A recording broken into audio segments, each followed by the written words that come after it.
Yo, what is up, nerds? I am here to tell you guys about my 10 favorite albums this past month. There were a bunch of other albums that I wanted to listen to before making this video, but I have listened to so much mid in the past few days. And if I want to get through those albums by the end of the month, it's gonna be even longer of just mid albums. So I'm just gonna tell you the 10 now, but these 10 are really good, so check them out anyway. So at number 10, maybe it doesn't deserve to be at number 10, but I'm gonna put it here anyways. It's the new one from Green Day. I've been hearing so much hate for Green Day for the past few years because of stuff like, uh, where is it?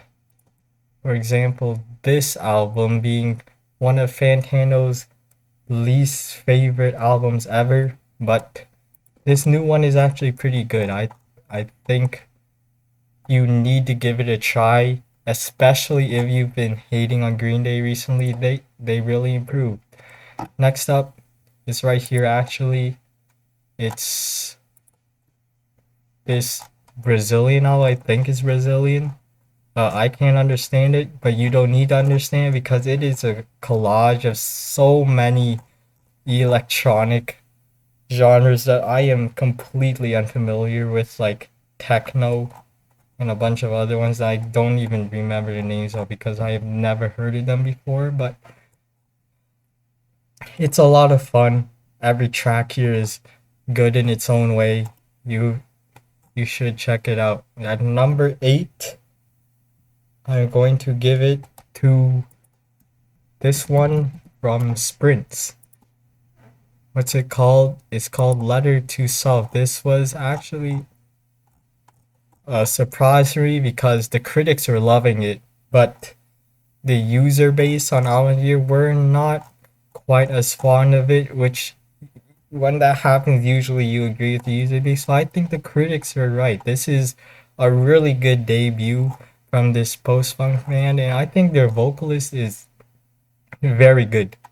They have a lot of power underneath their voice, so good stuff. At number, 7, we have, I am not even going to try to pronounce that, but this person or band, I'm not sure, they got a really good, I don't even remember what subgenre it is, but it was metal. And usually when metal is really powerful, they do that simply by blowing your ears off. But for some reason, this one had a bit more restraint in it, but it still kept so much ferocity just by being that good. So I think this was a good album. Next up, at number 6, I am going to give it to Cheekface. I actually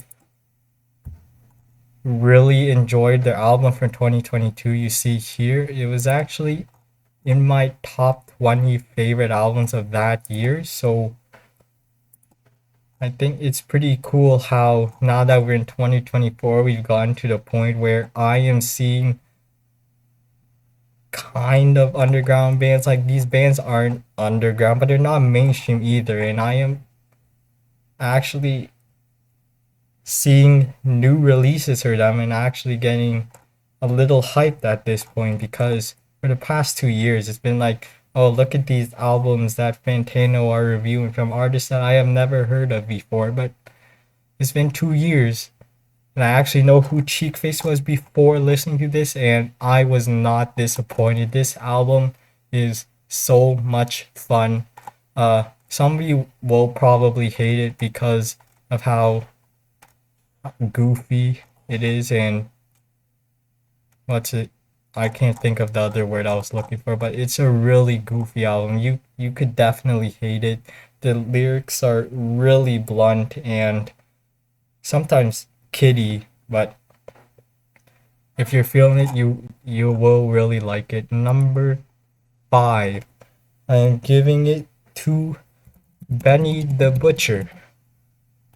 Now this is another dude I found out because of Fantano, and he's been on a roll. You know, I found out about him from this EP. Fantano really liked it, and then this song, everybody was talking about it for being amazing, and then he just kept going. Like, he is such a good rapper. He is extremely compelling. His lyrics are relentless. With his his flexing is boring. It's just like he's rich, but he flexes in such a cool way that it's still good. And also the production here is incredible. And also every single feature you see, it is stacked with guest appearances and they all kill it as well. So this is awesome. Next up, number 4. I'm going to give it to the Smile. You know, this is another artist that I found out in 2022. You see this? Everybody was calling this, yeah, it's good. It's like Radiohead, but a little bit worse. Wow, this was back when I was still adding songs to playlists.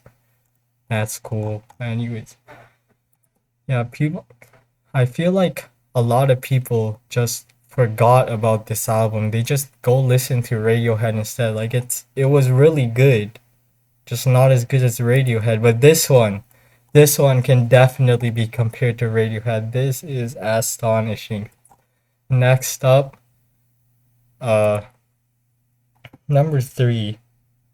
I'm giving it to this person is not even on Spotify. Oh my god. Okay, let's go to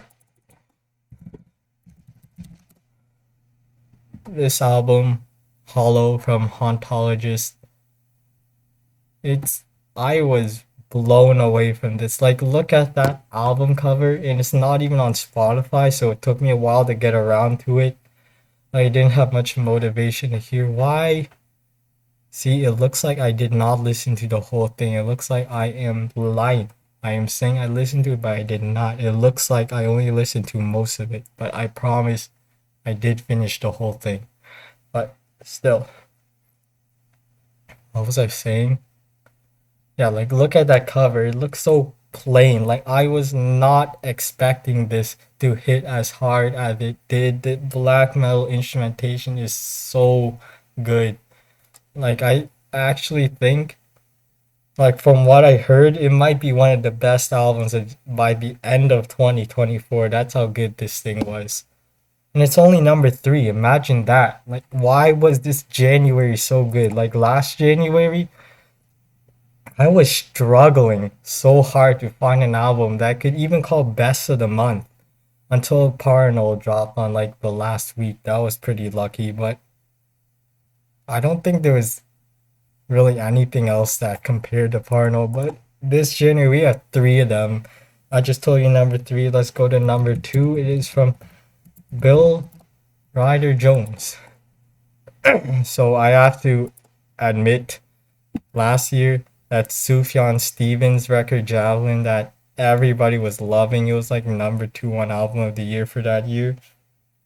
I wasn't really feeling it that much. I thought it was good, but I couldn't call it great. But this is like chamber pop, chamber folk singer songwriter in a similar fashion, but this one just clicked, man. Like I loved it. It is so beautiful. I don't know what else to say about it. Once again, it's so plain. I waited like when was this released? Like January 12th.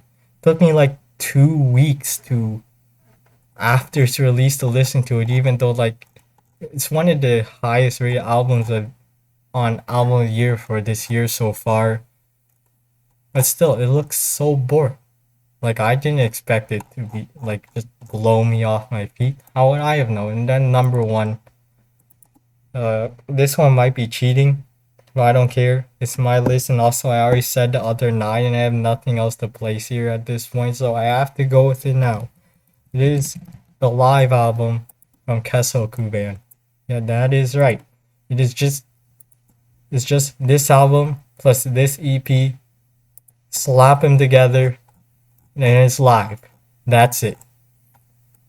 a live version of my favorite album of last year is my favorite album of this month. Who would have guessed? That's about it. Go check out. Probably don't need to check it out. Go check out this if you haven't. It was my favorite album of the year. I even have a script on album of the year. If you're too lazy to watch my 44-minute video of the best albums of the year, just go to my script. It's on album of the year. It's my profile. It's Puddle, PYDDL. It's you should know how to spell it. It's in my channel name. And then after you check out the best albums of 2023, you can go to the first two contenders of the best albums of 2024. The one from Bill Ryder-Jones. This one. Go listen to this one. And then go listen to this one. This one will be on Spotify soon. But it's not there yet. So maybe listen to this one first. Highest priority. For now, goodbye. Let's go.